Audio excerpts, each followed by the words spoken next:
Oi, gente, bom dia, tudo bem? Meu nome é Matheus Esquino Greco e eu estou aqui para apresentar o meu artigo para vocês no 17º Fórum Ambiental Paulista. O nome do meu artigo é O Estudo de Vulnerabilidade em Enchentes, uma análise morfofisiográfica de uso e ocupação do solo da microbacia hidrográfica do Córrego do Ipê, no município de Ilha Solteira, no estado de São Paulo. Bem, eu sou mestrando atualmente aqui na Unesp, em Ilha Solteira, e esse artigo também foi redigido e auxiliado pelos professores César Gustavo de Rocha Lima e pelo professor José Augusto de Luna. Para entender um pouco como funciona o meu artigo, a gente tem que entender o funcionamento de uma bacia hidrográfica, que ela é nada mais é do que uma região definida topograficamente, com uma série de cursos hídricos ou um curso hídrico principal, onde toda a vazão efluente ela vai ser direcionada e encaminhada para um único ponto, denominado exutório.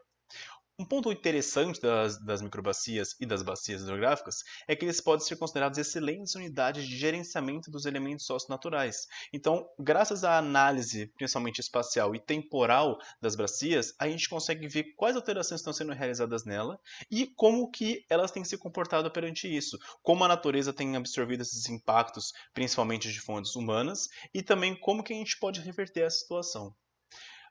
Então, esse monitoramento hidrológico das microbacias, atualmente no Brasil, é algo um pouco incomum, não tão usual. Então, isso deveria ser um fator que cada vez mais deve ser mudado, pois é um parâmetro muito importante para a gente estar trabalhando e desenvolvendo para tentar reverter certas situações.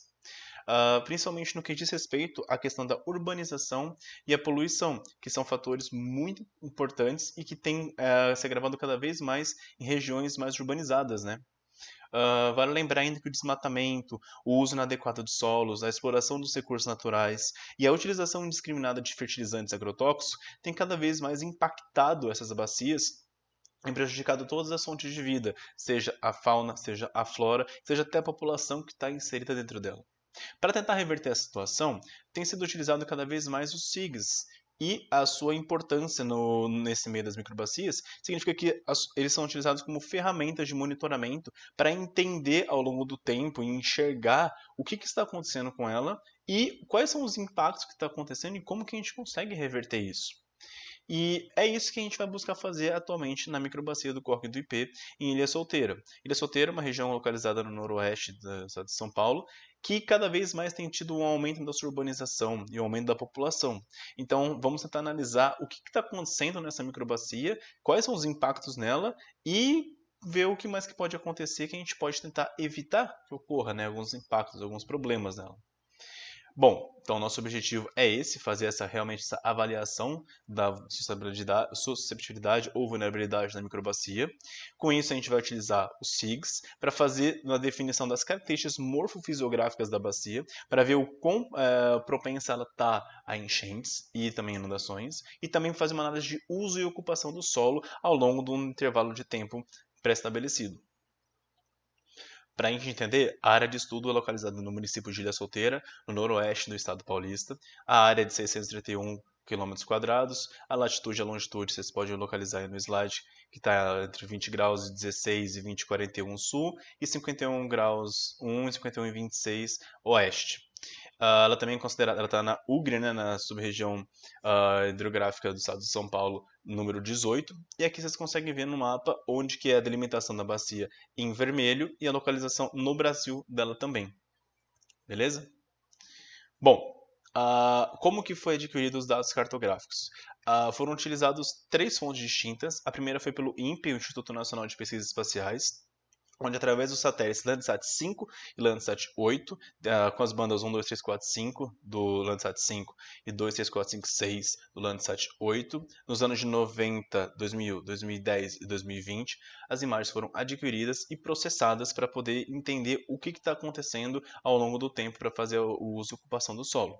Além disso, com as imagens obtidas pela NASA, né, o National Aeronautics and Space Administration, a gente conseguiu pegar as imagens no formato Shadow Radar Topographic Emission e pegar uma resolução de 30 metros para ver também, fazer esse estudo e um tratamento das imagens para poder ter uma melhor qualidade, uma melhor resolução. E para entender também o comportamento da população no município de Ilha Solteira, a gente utilizou as informações pelo próprio Instituto Brasileiro de Geografia e Estatística, o IBGE. Aqui mais algumas informações sobre o uso das imagens que a gente tirou dos satélites. Então, a gente tirou dos anos 90, 2000, 2010 do Landsat 5 e 2020 do Landsat 8. Então, um intervalo de praticamente 40 anos aí, algo interessante, né? De 90, perdão, de 30 anos, né? Porque dá para entender muito bem como que funciona esse intervalo e ver as variações, né? O impacto, a diferença de cada um da vegetação, das urbanizações, como que tem crescido isso ao longo desse intervalo de tempo. Ali também estão as bandas que foram utilizadas e as composições para poder fazer o tratamento das imagens. Aqui também tem uma outra imagem que ela representa como que foi definido a caracterização e também o uso e ocupação do solo, quais foram as classes. Então foi dividido em 5 classes, que são recursos hídricos, área urbana, solo exposto, vegetação densa e vegetação rasteira. Então, aqui a gente consegue enxergar no meio o exemplo da imagem do Landsat, como que ela aparecia para a gente, o exemplo real da imagem, como que seria num campo, né? E a foto do campo, que é a foto se a gente fosse fazer uma visita para ver realmente, pessoalmente, como que seria. Para fazer análise morfofisiográfica, a gente usa uma série de parâmetros para poder fazer uma classificação no final. Então, aqui estão os parâmetros da primeira parte, o que eles representam na parte do meio, o equacionamento e também qual foi a fonte, a referência que a gente utilizou. Então, a gente vai utilizar o coeficiente de compacidade, o fator forma, a razão de elongação, o índice de circularidade, a densidade hidrográfica, densidade de drenagem, a amplitude altimétrica e a razão de relevo. Tudo isso para a gente conseguir entender como que está sendo essa variação, né, essa análise morfofisiográfica na nossa microbacia. Outro fator que a gente vai também utilizar são os intervalos, né, o quão propício, né, a tendência se ela é alta, média ou baixa em enchente, dependendo de cada um dos fatores que a gente está utilizando aí. Ok? Por fim, também a gente vai também dar uma calculada na declividade da bacia para ver qual que é o tipo de relevo, como que ele se comporta conforme está classificado ali, e para ver se ela é uma bacia muito mais com uma grande declividade ou se ela é uma bacia um pouco mais horizontal, né? Que isso aí vai implicar bastante na velocidade do escoamento da água nos seus cursos hídricos. Bom, para resumir então, essa aí é uma imagem que resume a metodologia realizada aqui no nosso trabalho. Desde a parte da identificação da bacia, a aquisição dos dados cartográficos e a avaliação de urbanização, uso e ocupação do solo e análise morfofisiográfica. E vamos para os resultados, então. Na parte de resultado, a gente consegue ver nessa tabela aí a área, o perímetro da bacia, e em seguida foi calculado todos os outros fatores, né? Todos os cálculos que seriam necessários. E uma parte interessante a ser observada é que na última coluna tem a susceptibilidade à enchente. E algumas eram médias e algumas eram baixas, sendo que a maioria deu média. Então, isso já a gente consegue meio que perceber que a nossa microbacia ela tem uma propensão média a enchentes. Então, isso é uma coisa, é um fator bem importante que a gente tem que estar de olho, porque dependendo da situação, dependendo da época, dependendo da quantidade de volume de água que está chegando, pode sim gerar algum problema para essa região. Então, alguns fatores interessantes que a gente pode observar também é que o fator de capacidade deu 1,33, que é um valor médio, a de elongação deu 0,606, a densidade de drenagem ela deu um valor relativamente baixo, de 0, perdão, densidade hidrográfica deu um valor de 0,145 canais por quilômetro quadrado, que é um valor considerado baixo.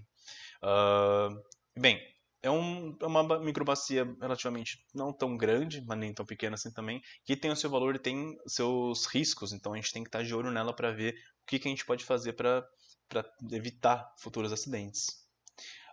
Esse aqui é um mapa de altimetria da bacia, então a gente consegue ver ali na legenda que quanto mais claro, mais para baixo, né, menor a altitude, e quanto mais escuro, mais marrom, maior a sua altitude. Então a gente consegue ver que ela tem uma região mais pro oeste, um pouco com uma altitude um pouco menor, e já para a região mais leste, né, uma região um pouquinho mais superior. Aqui, em termos de área, a gente consegue perceber que o intervalo de classe de 370 até 400 metros é a região da área total que compreende a maior parte, né, 26 quilômetros quadrados. E a gente consegue também fazer um mapa de declividade da bacia. Então a gente consegue ver aqui uma tonalidade meio esverdeada, meio amarelada que está sendo predefinida, né? Um pouco mais verde. Então a gente consegue ver que ela é majoritariamente um pouco mais horizontal, sendo que o verde representa de 0 a 3, o verde escuro, e de 3 a 8, o verde claro. Em termos de área, a gente consegue ver também que de 3 a 8 representa 29%, perdão, 29 quilômetros quadrados, quase 30, né, 29,68, e isso representa 53% da porcentagem. Então a gente tem uma região não tão declive, não tão acidentada, né, entretanto também não tão horizontal. Então ela tem sim uma declividade e ela importa sim nesses cálculos e nas nossas resoluções, né? Aqui a gente também consegue ver o nosso perfil do nosso rio, né? Da nossa, desde o ponto mais longe, até que é a foz, até o nosso exutório, que nem está um minimapa ali na esquerda. Então a gente consegue ver que tem alguns períodos que ele fica um pouco mais plano, né? Entre a região de 3.200 metros até 4.500 aproximadamente. E tem uma região um pouco mais íngreme, um pouco mais maior declividade, que é a região a partir dos 9.000 metros, então até chegar uns 12.000, que é uma maior queda, né? Uma queda mais vertiginosa. E agora a gente está na parte de análise de uso e ocupação do solo. Então aqui estão os resultados finais depois do tratamento de todas as imagens que a gente tinha nos anos de 90, 2000, 2010, 2020. Ok? Vale entender também a legenda ali na direita, que é a vegetação rasteira, ela está representada pela parte mais verde clara, a vegetação densa pela parte mais verde escura, o solo exposto ele está representado pela parte marrom ali também nas imagens, a parte urbana na parte vermelha e a parte de corpos hídricos ali na parte azul escura. Então, o que a gente consegue notar logo de cara, observando e comparando essas quatro imagens ao longo dos 30 anos aí, é que em 1990 apresentava uma região urbana ali no norte, mas a maior parte aparentemente era uma região mais rasteira, tinha um pouco de solo exposto mais para a região leste ali, mas até então tudo bem. Em 2000 também, a gente consegue notar no ano de 2000 uma diminuição em relação à vegetação densa do ano de 90, né? Um pouquinho na parte oeste que diminuiu, e um aumento considerável da região urbana ali na região norte, considerando a mancha vermelha de 90 até 2000. Na região, no ano de 2010, a gente consegue ver um aumento um pouquinho das regiões de solo exposto, que a gente consegue ver uma maior parte marrom ali localizada, e a região urbana também, ela considera-se bem forte ali na parte norte. E, enfim, a gente chega no ano de 2020 que a gente vê uma grande mancha de solo exposto ali no meio, parte marrom bem forte, a parte urbana bem consolidada ali no norte também, e cada vez mais a diminuição da vegetação rasteira e da vegetação densa. Os corpos hídricos se manteram bem parecidos ao longo do tempo, que é considerando a microbacia ao longo do tempo, todos os seus córregos, né? E isso em termos de área, a gente consegue entender um pouco melhor também como que funciona. Então, a gente tem na primeira parte ali as áreas, desde 90 até 2000, e depois a gente tem a variação no uso e ocupação do solo de 90 a 2000, 2000 a 2010, 2010 a 2020, e de 90 até 2020, que esse é um número muito simbólico. Então, usando os corpos hídricos, a gente tem de que ele era de 0,31, 0,40, 58 e 60. Então, ele só foi aumentando. Então, na última coluna a gente vê que de 90 até 2020, houve um aumento de 93%, um aumento bem relevante. A área urbana é algo muito alarmante também, que ela era de 2,23%, 2,23 km quadrados e aumentou para 4,18 em 2020, sendo praticamente 87,44% de crescimento. Agora, o solo exposto, que era 9,76 km², foi para 28,16 em 2020, um crescimento de 288,52%. Algo muito forte mesmo, então a gente consegue entender que o solo está cada vez mais ficando mais exposto e mais pobre devido a isso. E o que, em contrapartida, o que está diminuindo bastante são as vegetações densa e rasteira. A nossa vegetação densa, que era de 15,25, abaixou para 8,31. E a rasteira, que era de 27,84 km², baixou para 14,14 km². Então, uma teve uma diminuição de 45% e a outra de 49%. Então, a gente consegue concluir que houve um aumento significativo de solo exposto e também da área urbana, né, nessa região. Entretanto, houve isso em detrimento da diminuição da vegetação, tanto densa quanto rasteira.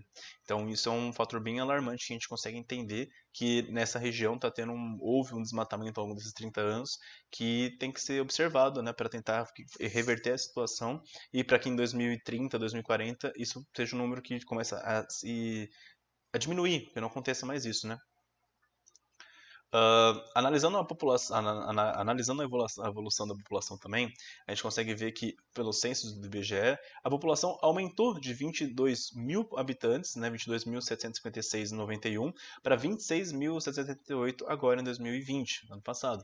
Então a gente houve uma variação de 6,87 desse crescimento, um valor bem considerável, considerando o município de Ilha Solteira, que não é um município tão grande assim, tão populoso também. Perante isso, a gente consegue concluir alguns pontos muito importantes.